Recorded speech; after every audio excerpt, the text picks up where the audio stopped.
Aujourd'hui, juste quelques mots d'encouragement à vous tous qui écoutez ce podcast.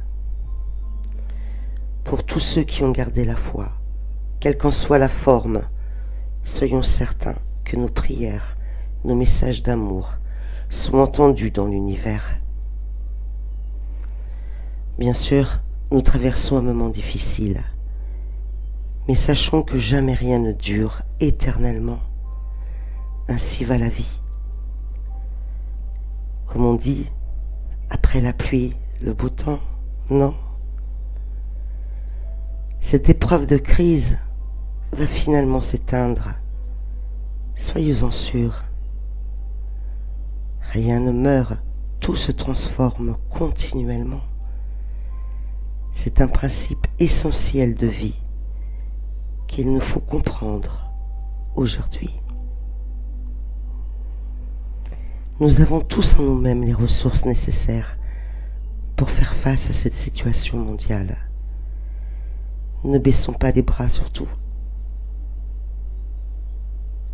car c'est ainsi que nous nourrissons les mauvais agendas et que nous leur permettons de prendre de la puissance.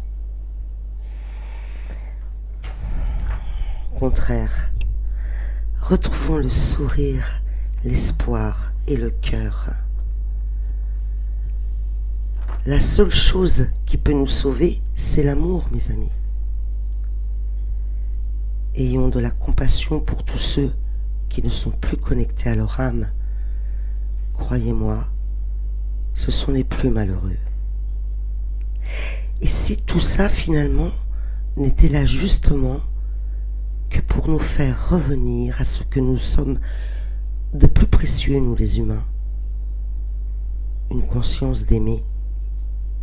Sortir vainqueur ne peut être dans des conflits en tout genre, sous des énergies basses, comme la colère, la jalousie, la violence, la rancœur. Les vainqueurs sont ceux qui auront conservé la foi malgré tout. Quand je parle de foi, je m'adresse à tout le monde. Je ne pense pas à une religion.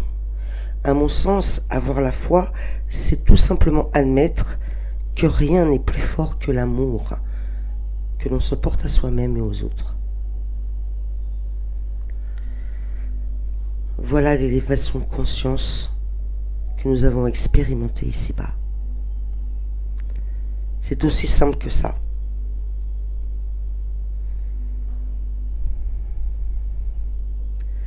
Si toute l'humanité se levait en même temps, dans un cri d'allégresse, la main sur le cœur, soyons sûrs que nous nous en sortirions que mieux. Qui pourrait dire le contraire?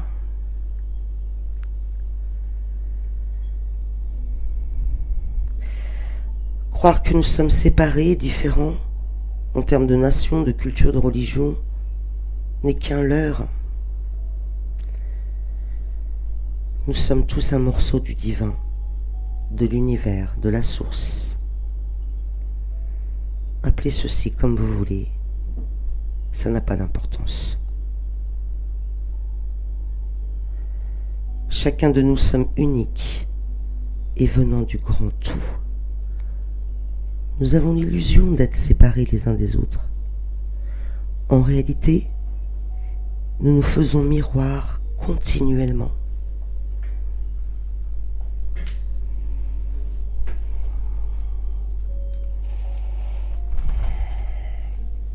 Imaginons un monde où ne se reflèteraient que des émotions de haute fréquence.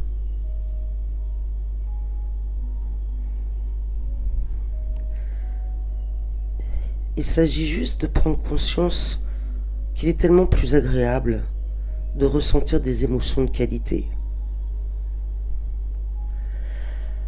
Le bonheur n'est pas ailleurs que dans notre cœur.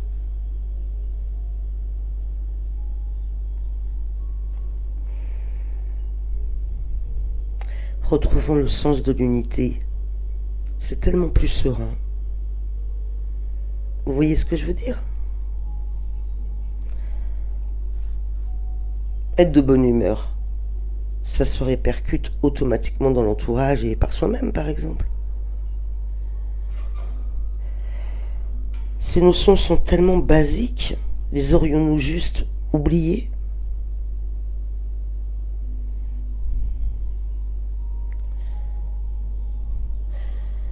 Réapprendre à aimer se fait au quotidien. C'est un entraînement de tous les jours. Alors vous serez étonné de voir combien votre vie se transforme. Tout devient plus léger, plus fluide. Les obstacles s'évanouissent.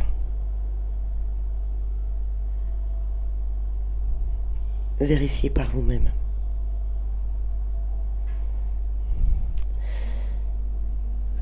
Il est l'heure d'expérimenter cet esprit spirituel, cet aspect spirituel qui caractérise l'être humain. Et nous sommes de plus en plus nombreux à le comprendre désormais. L'élargissement des consciences se ferait un chemin qui grossit chaque jour davantage. Tournons notre regard vers l'intérieur de nous-mêmes pour découvrir ce royaume qui est en nous.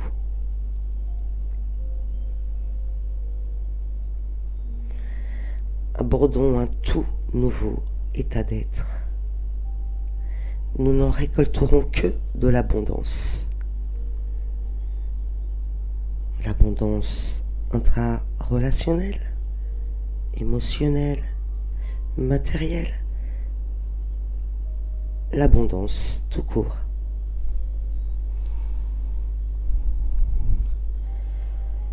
Peut-être que certains vont nous qualifier d'utopistes, mais tout le monde a le droit d'avoir ses croyances. Les miennes s'orientent vers le positif et le créatif.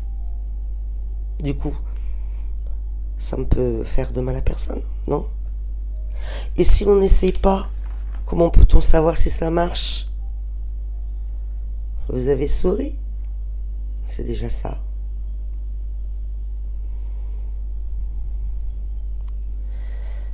Partagez ces encouragements. Commencez dès maintenant.